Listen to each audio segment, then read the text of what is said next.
Please stand so that we can open with our invocation by Unity co-founder Charles Stillmore. We are now in the presence of pure being and immersed in the Holy Spirit of love, and wisdom. We acknowledge thy presence and thy power, O blessed Spirit. In thy divine wisdom, thou erase our mortal limitations, and from thy pure substance of love, bring into manifestation our world according to thy perfect law.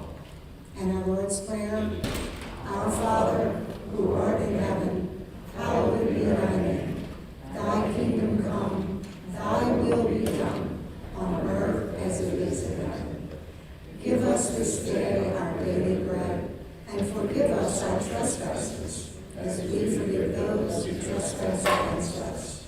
And lead us not into temptation, but deliver us from evil. For thine is the kingdom, and the power, and the glory forever. Amen. And would you please look at your hymnals? 124, I Am Listening, page 124.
Relax into the arms of God, the omniscience, omnipotence, and omnipresence that is there, ever waiting to guide and comfort you and help you refocus with Christ's vision. Relax into the higher vibrations of harmony, health, happiness, and infinite possibilities that are there for those who choose them. Rest now for a moment in peace and oneness with Spirit in the silence of prayer.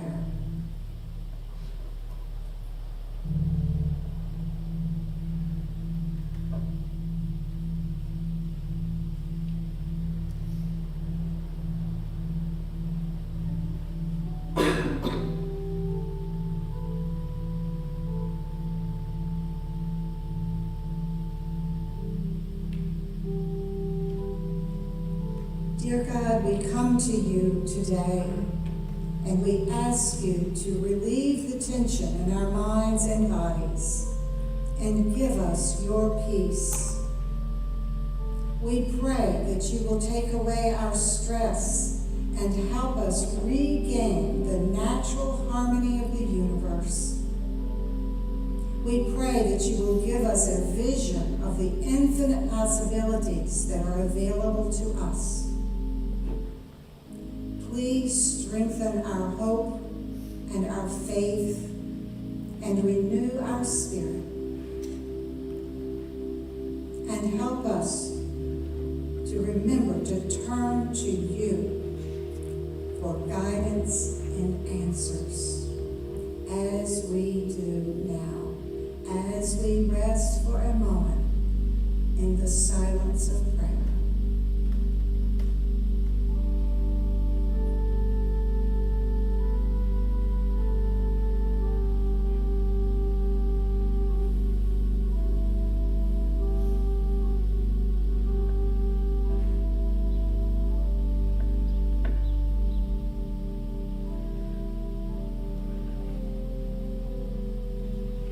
In these quiet moments of prayer and meditation, remember that the greatest gift you could ever give yourself or others is a change in attitude.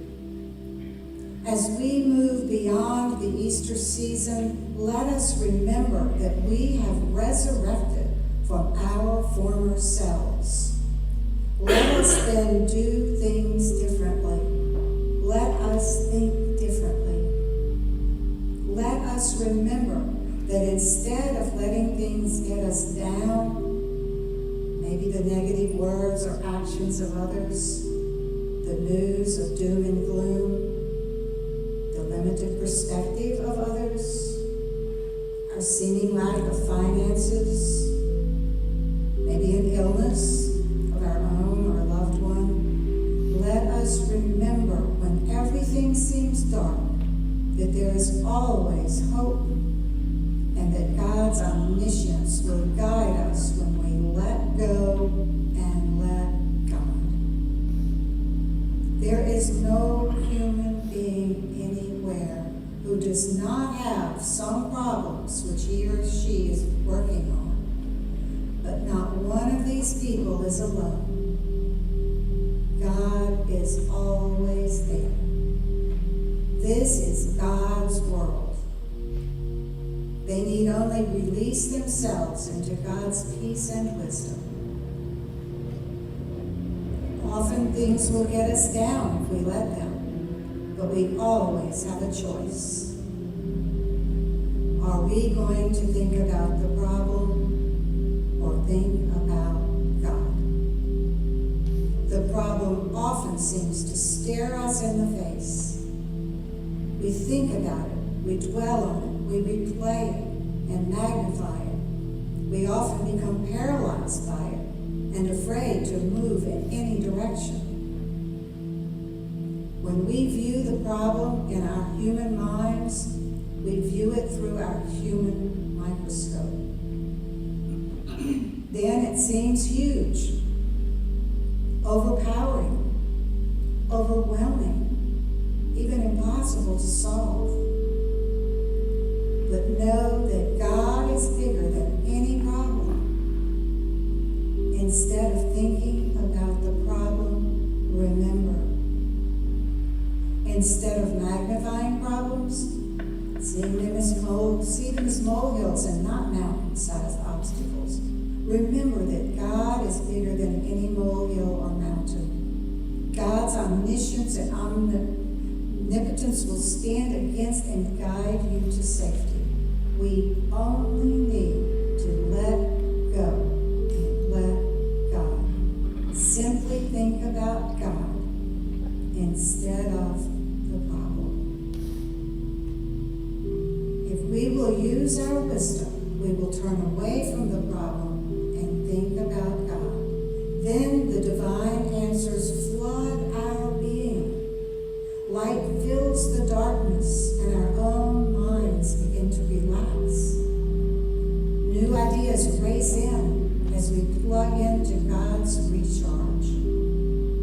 New power is then ours from God's omnipotence. our minds see from a new perspective through God's omniscience. We see our problem with 2020 Christ vision. We see it only as a minor challenge to learn from because we are not alone. God is with us then, and only then do we use our wisdom and deal with the problem. Take your problem to God this moment.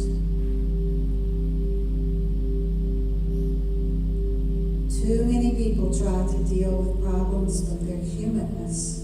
They are thus afraid, overwhelmed, and confused. Many people lack power because they drain themselves through wasted worry. Golden key your problems. That is, think about God first. Always think about God before thinking about your problem. Then act as God directs. Speak as God directs. Follow God's guidance, and you are led through the maze of life with an uncanny perfection. Say this prayer today before thinking about any problem. God empowers, protects, surrounds, and infills me right now. God radiates forth from me, clearing my way. My way is paved with the good of God. Nothing but good awaits me. My problem dissipates now before the radiant life of God. My mind and body in all circumstances are cleansed, renewed, and regenerated into newness of life. I proclaim God and I are one. So each day upon arising, pray and meditate and allow God's silent power to infill you with strength of body and mind, as well as happiness, as you have done here this morning. Then as you shower and purify yourself and dress to clothe yourself with godliness, talk to God about what is on your mind. And throughout your day, stop frequently and say to yourself, I let go and let God. Then say to yourself, I now exchange my human power for God's power. And so it is. You are never alone. God empowers, protects, surrounds, and infills you. And so it is. Amen.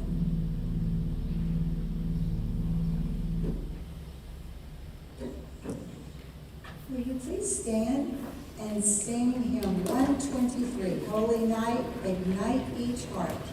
123.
like to start today with sharing a letter that we received last week from Unity Worldwide, because it parallels today's theme and it also reminds us of what is so very special about Unity. Dear Mary Beth and Unity of New Orleans, spring is a time of renewal and infinite possibilities. Spring is also a time of clearing out what is no longer useful and letting go of what no longer serves us. Doubting thoughts, limiting, stagnant thoughts only block out good, while positive, hopeful, faith-filled thoughts are the seeds planted in fertile soil. There is much to be gained from the wisdom of nature.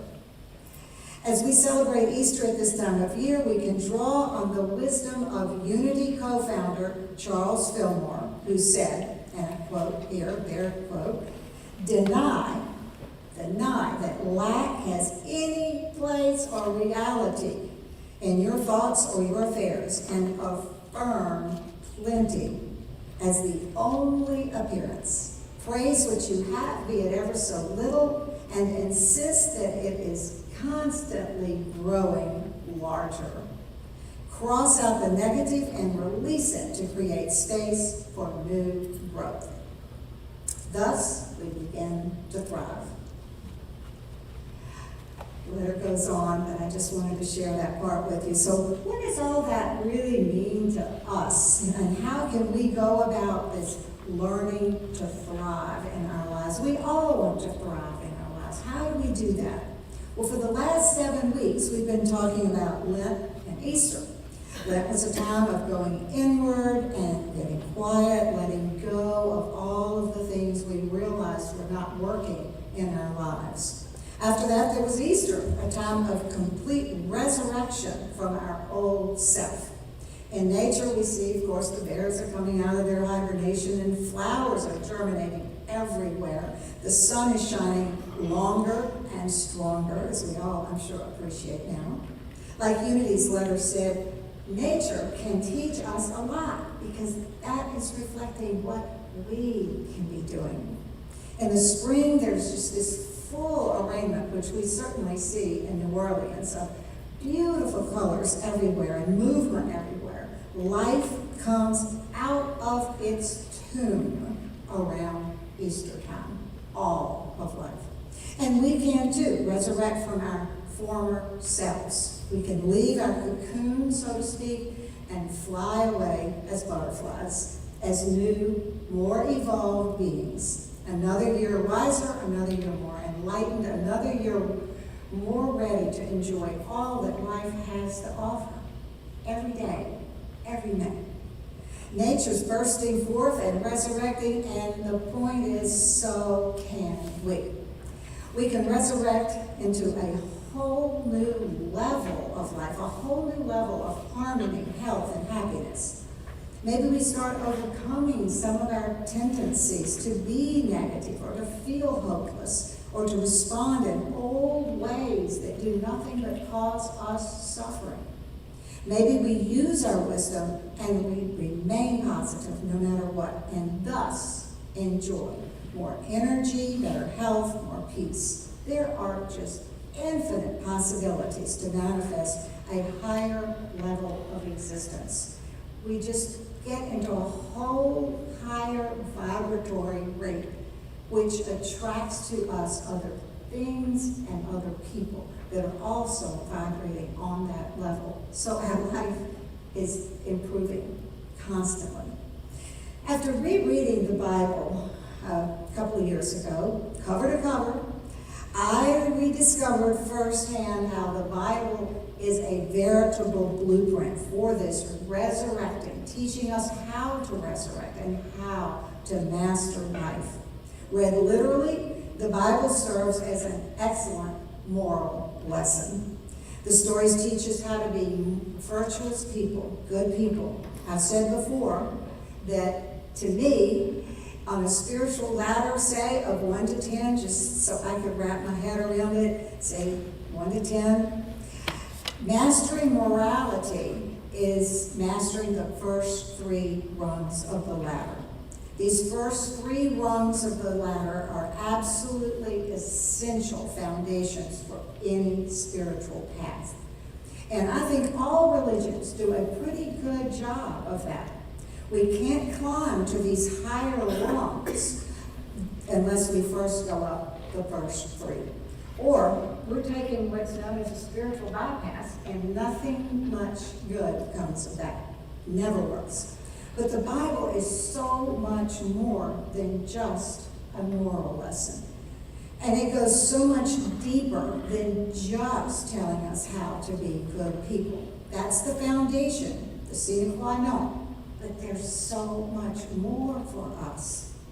If we manage the first three rungs, its teachings can take us all the way to rung 10, to enlightenment, this kingdom of heaven that we can manifest on earth, this rung where total peace, happiness, health, infinite possibilities is available to us all.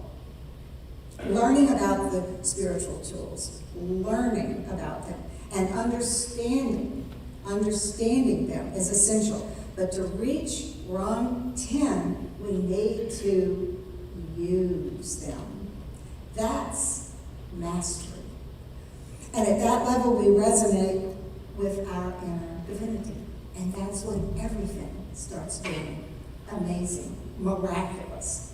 We see the divine order of life out there, constantly, in everything and everybody. And we live within that order. And that's where life is a miracle. We are one with harmony, health, happiness, and infinite possibilities. We're one with it, so we're just attracting it all the time. We're seeing it all the time. And remember, rung 10 is actually your natural state. You're there right now. That is where you are. Being on rung 10 on the spiritual ladder simply means you realize it. You know who you are. You know that you are there, which can happen in a second or over a lifetime. In his book, Mysteries of Genesis, Unity co-founder Charles Fillmore said that the Bible is about generation, degeneration, and regeneration. Regeneration is resurrection, the Easter story. Metaphysically, it's also our story of resurrecting from our old self, or our old selves, and sort of crucifying our strictly physical human self, so to speak. To me, there's nowhere in spiritual teachings where the detail of this whole idea is clearer than in the story of Moses and freeing the Jews from Egypt. It says it all. I've tried to find it elsewhere. It's clear, and this is the story that says it all. The Jews generated, they became the chosen ones. They enjoyed a really good life. Then they went to Egypt, and they degenerated. And remember, they became slaves. During their time of slavery, Moses freed them, and then they regenerated or resurrected and made it finally to the promised land as a result. That's the literal level of the story. Moses freed the enslaved Jews from Pharaoh's Egypt. The Jews were the chosen ones, remember, but they had lost that consciousness that made them the chosen ones. They had degenerated into the materialistic consciousness that was Egypt during their time there. Moses wanted to free them from that consciousness. Metaphysically speaking, our inner Moses wants to free us from our lower consciousness that has enslaved us in our Egypt. This theme of regeneration is really seen again and again in less obvious ways in the Bible, like in the story of the prodigal son, which we probably all know. So it's obviously an important idea. Why? Because it's the story of mankind. It's your story. It's mine. It's our story. Generation, degeneration, regeneration. Our birth, our fall from God consciousness, and our resurrection. And remember that the Easter story does not end with Jesus' resurrection. It ends with his ascension to be one with the Father. That is the end game. That's what it's all about. To feel our oneness with Spirit, to realize that we are that. And we resurrect too, after we let go of or crucify our strictly human self, our ego tendencies, for example. This allows us to again realize our oneness with God, the God principle. And that's when life gets really, really good. When we regenerate into our true self, our divine self, we start remembering and realizing who we really are. In the Unity Book Mystery, Bible Mysteries Revealed, John Ween says, a Jew does not mean a Hebrew. A Jew is anyone who cuts off the material way of life and enters a spiritual way of living. That is the meaning of circumcision. This is a major key to understanding the Moses story, because Moses, a Jew, is doing something very special in the book of Exodus. He is freeing the Jews from their slavery to a strictly material way of life, Egypt. The Jews had forgotten who in the world they were in this new land, and they had succumbed to this materialistic existence that everyone else around them was participating in. And they no longer remembered they were Jews. They no longer remembered their spiritual selves. They become slaves to a lower consciousness, their Egypt, which was rooted in materiality. Now, the Israelites had even intermarried with the Egyptians after a period of time. That's us. When we start joining ourselves with lower influences in life. In the Bible, it says that the Jews had become slaves. That's the perfect metaphor for what happens when we join with lower influences like negativity, hatred, non-virtuous activities, non-forgiveness, etc. We just aren't attracting the higher vibrations in life. We're not manifesting the wonders that life has to offer. The word Israel is from the Egyptian words is, which means God is universal mother, Ra, which means God is universal father, and El, God as the Son manifest, Israel. Thus, the whole Moses story is about the Israelites leaving the Father, Son, and Son manifest consciousness and then getting enslaved and then regaining their freedom by realizing again who they were, God beings. That is our story too. As in every story in the Bible, it's the story of the Israelites, the Jews, the chosen ones, those people who choose themselves to live on a higher level, and how these people move to Egypt and prosper and then ultimately are enslaved by the Egyptians, those material values. That's our story. Marcus Borg says in reading the Bible again for the first time, and I quote, "This bondage is a perennial human problem, and proclaims God's will that we be liberated from this bondage." This is how the Moses story is your story and mine. It's our story. We all have an inner Moses. It's the part of us that chooses to free us from the materiality and the lower consciousness, thinking that the material level of reality is all there is. Addington says that the life and teachings of Moses form the foundation, I love this, the foundation of the whole tradition of Judaism and Christianity, the Moses story. I love the way that Unity great Elizabeth Sand Turner, in her book, Let There Be Light, divides the Moses story into 3 distinct parts of 40 years each. Metaphysically now, 40 represents an era of completion, be it a minute, a week, or a lifetime. It's not literally 40 years. In the Moses story, it symbolizes a step in our growth from inner slavery to freedom, from all that prevents us from manifesting our infinite possibilities and a joyful, miraculous life. The first 40 years are when Moses grows up in Egypt as part of Pharaoh's family. Many of you probably saw the film, right? Remember all that? And he was with the royal court. How many of you saw the film about Prince of Egypt? Any of you seen that? Okay, 2. All right. Great. All right.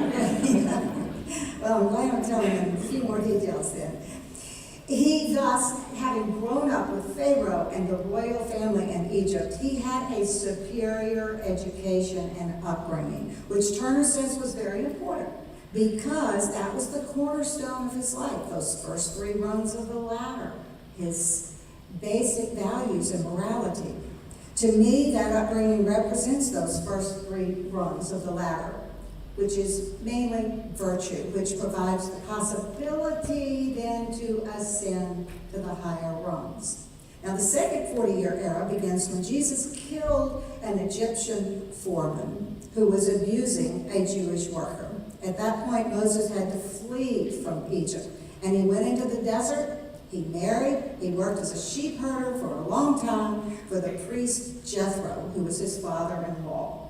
And he spent a lot of time alone out there with the sheep, just alone with God. This time afforded him a solitary life and much reflection and meditation. The result was that Moses truly experienced his oneness with God for prolonged periods of time. Sort of like, I think, Unity co-founder Charles Fillmore and Myrtle Fillmore did for an hour every single night. They went into the silence. The Bible says that he often led his sheep to Horeb. In Fillmore's Metaphysical Bible Dictionary, Horeb means a state of high spiritual realization. For us, this is the stage of life when we start understanding what we've already learned spiritually. Maybe we start understanding why it's important to release our negativity or our acceptance of strictly material values, our Egypt, so to speak. We start seeing more spiritual possibilities like true agape love, compassion, forgiveness, understanding, and the power to manifest infinite possibilities when we are not bogged down with all that negativity. Maybe we start understanding that our thinking creates our world, third unity principle, and we quit blaming others for our life. Maybe we start understanding, taking responsibility, and accepting and manifesting the limitless possibilities of life. This is all very liberating. This is what Moses did. He liberated the Jews. Because we can't always change our situations. We say this all the time. But we can always change our thinking and the way we view them. So our inner Moses is setting us free. Now Moses' third period, 40 years, this number of completion, of course, was when he went back to Egypt. And he freed the chosen ones, the Jews. This was the period of action, that is, using all that he had learned and understood. And it's important here to know that the chosen ones are those who choose to be godly, not people God chooses over somebody else. The chosen ones, that's you. You have chosen to be a godly person. So, Moses means to draw out of. So Moses draws the people out of Egypt, just as our inner Moses draws us out of our lower states.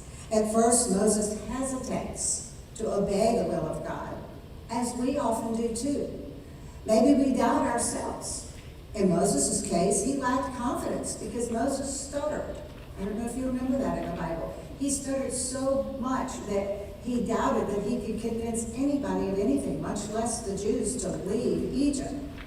But God provided. Moses' brother Aaron did the speaking. This represents how God helps us, regardless of our doubts or insecurities. Moses also doubts his ability to deal with Pharaoh, as we often doubt our ability to deal with the powers that be out there. But God provided him with a rod that performed magic and thus gave the Jews faith in him. Later, when Moses led his people to the desert after they had escaped from Egypt, the Jews were thirsty, and when they finally found water, the water was putrid. But God enabled Moses to sweeten the water for them to drink. When they were hungry, manna appeared from heaven for the Jews to eat. When Pharaoh changed his mind about freeing the Jews and then followed them, remember, God helped Moses by parting the Red Sea so that they could cross. And then when Pharaoh's troops crossed, they were in the middle, and God brought the waters back together. So Pharaoh and his troops were all drowned. Thus, Moses was able to provide for the Jews at every turn, as our inner Moses is guided in freeing us from our former selves whenever we ask for God's help and guidance. The Jews finally gained their freedom from Egypt, despite their occasional lack of faith. The point is that there were many, many challenges to them for gaining their freedom. And the Jews often lost faith in Moses out there in the desert too. Like the Jews, we often struggle with our negativity, with our lack of faith in our higher selves. God provides for us too, though, just as he did for Moses, when we truly let go and let God and get our egos out of the way. There were times when the Jews were so distraught that they actually preferred to go back to Egypt and their state of slavery than endure all the challenges and the desert and the total unknown, just as we often prefer the status quo of lower states of consciousness to the unknown, of living a different way, of marching to a different drummer. Sometimes people would rather deal with the world's chaos and their suffering as a result than change and leave their secure little cocoon to fly into the unknown as a butterfly. How do we know our wings will work, right? This is a known phenomenon in psychology, the tendency to maintain the familiar status quo, even when it's bad. For example, women that come from homes with abusive fathers statistically are going to marry a husband just like him because they feel secure. They know how to act in an abusive environment. We all tend to gravitate to the familiar. It takes sometimes an effort on the part of our inner Moses to really free us.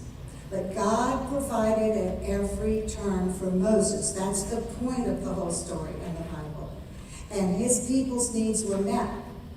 It's telling us that our needs will be met too when we stay on the path and ask God for guidance. The last 40-year period of time of completion is when we quit learning and understanding the eternal wisdom and we start using it. Remember I told you a couple of weeks ago about the latest brain research and how it says to master anything, we must first learn it, then we must understand it, then we must use it. Then we master it. Anything you learn in a book or in life, you learn, you understand, you use, and then there's mastery. The third 40-year time of completion is when we use the wisdom that we've learned and understood. This leads to mastery. Actually being able to enter our promised land of living on this higher vibratory level in life. And that's when we're able to manifest the harmony, happiness, health, and infinite possibilities in our daily lives. No matter what is happening out there, we're just attracting it to us because we're living in that vibratory level where everything there is on that wonderful level. Thus, the metaphysical meaning of the Moses story is about our spiritual growth, learning, understanding, and using the spiritual principles to attain mastery. And that mastery means a whole different life of infinite good and infinite possibilities. How? Because at that level, we start manifesting all of God's powers, the 12 powers that Fillmore talks about. Basically, it is this ability to resonate on a higher level, a level where peace, joy, love, health, and hope, all within us already, are realized finally. We remove the blocks to them, so to speak, and we access our inner divinity, the omniscience, omnipotence, and omnipresence of the universe that is in all of us all the time. All paths lead to God because there isn't anything else in the world. But many of us, from time to time, choose detours. We're free to experience all the unhappiness, fear, sickness, and suffering we can stand. It's all part of the growing process for some of us. We have free will. We can, if we want to, experience all of it. We're free to take detours. The promised land, heaven on earth, is the place or state that the chosen ones made it to in the Moses story. And eventually, we will all make it there too. It's always available to us, every second of the day.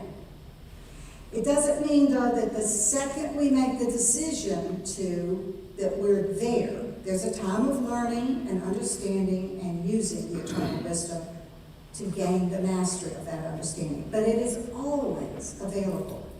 We don't get to our vacation destination the minute we decide to go there, right? We have to learn the route. We have to understand how to negotiate that route. And when we have to use it to actually get there, to master it.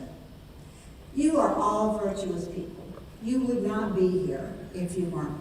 So you have learned the basics. You've gone up at least the first 3 rungs of the ladder. There's no question. Most of you understand, too, the higher levels of the spiritual path. Now is the time to use what we have learned and understood.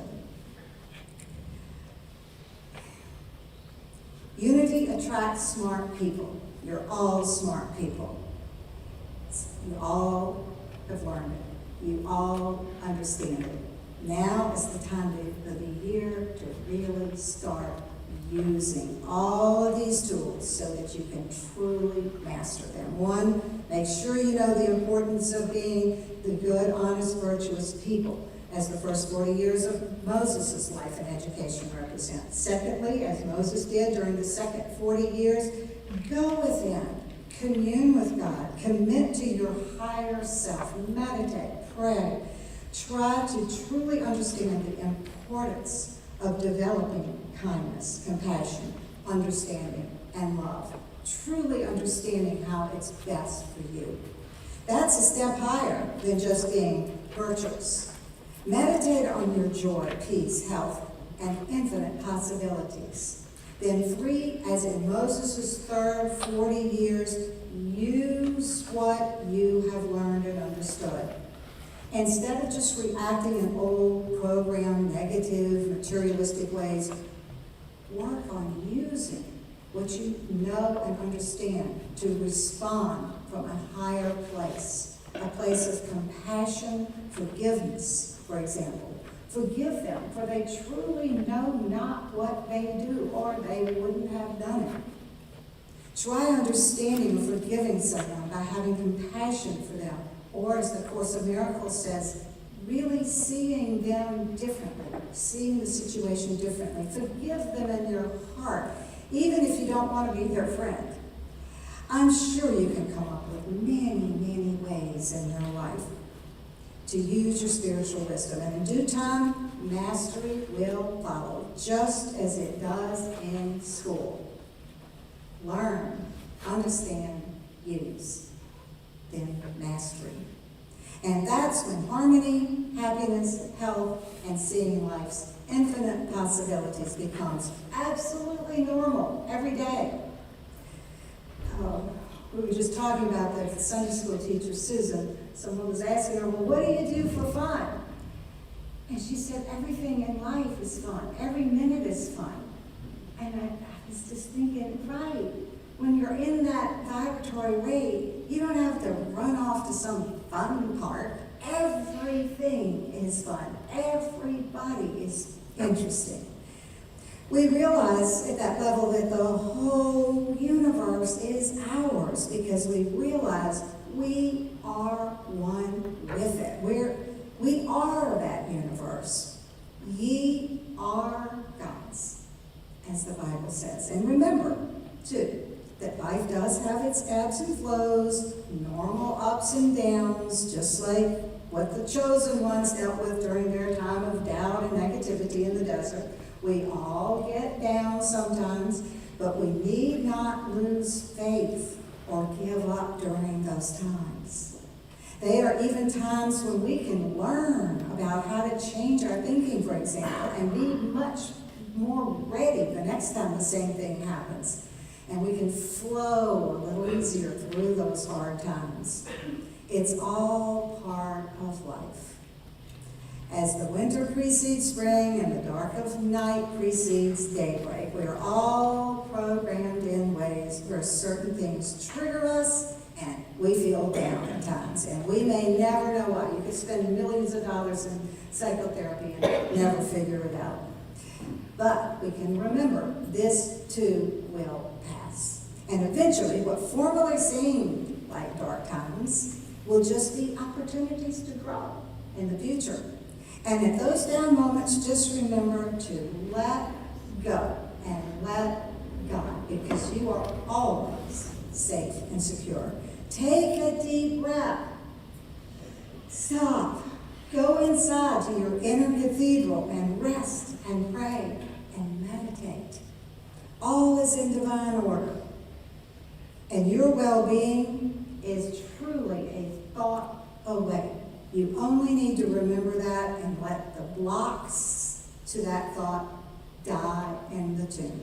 Then fly away. Your wings will work. Your heaven on earth is actually a decision away. Let your inner Moses free you from any thought that is holding you back from manifesting your health, happiness, harmony, and abundance. It is actually your natural state, and you so deserve it. Amen. May we bless our offering.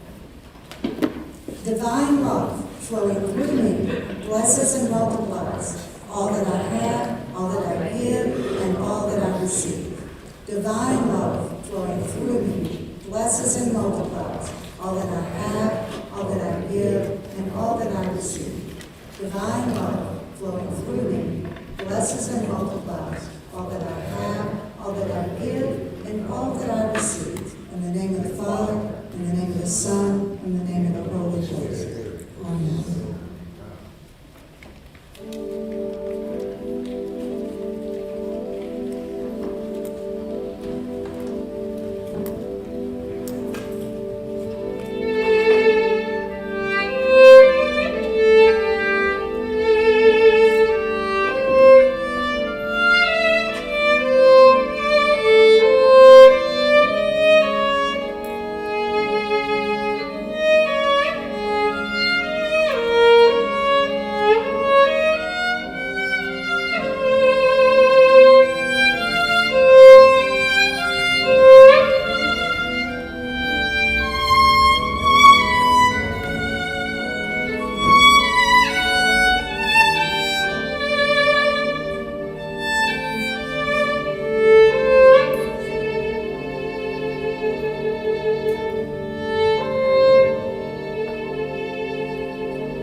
Reverend Sheila Gautreaux, who used to be a member here, who's a Unity minister.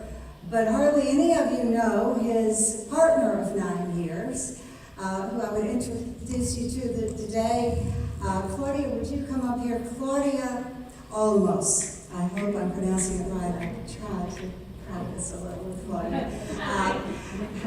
I met Claudia last summer at the Unity Worldwide Ministers Conference at Unity Village, and we had some nice meals together, and I was so happy to have met her, and I felt like when I left there that she and Stephen were a perfect match. So, anyway, Claudia is also a Unity minister at Unity of Houston.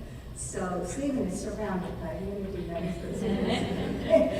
Inevitable. Thank you so much for being with us today, Claudia. We really appreciate it. And I wanted to catch you up a little bit on what was going on in terms of our minister selection. Our search committee has been working, waiting for people to apply, and we have one applicant, and I understand from the Unity of Houston and Unity of Dallas and quite a few other churches are having the same problem. Stephen and I both hoped that there would be a lot of interest, but we have one applicant. Thank goodness for Stephen.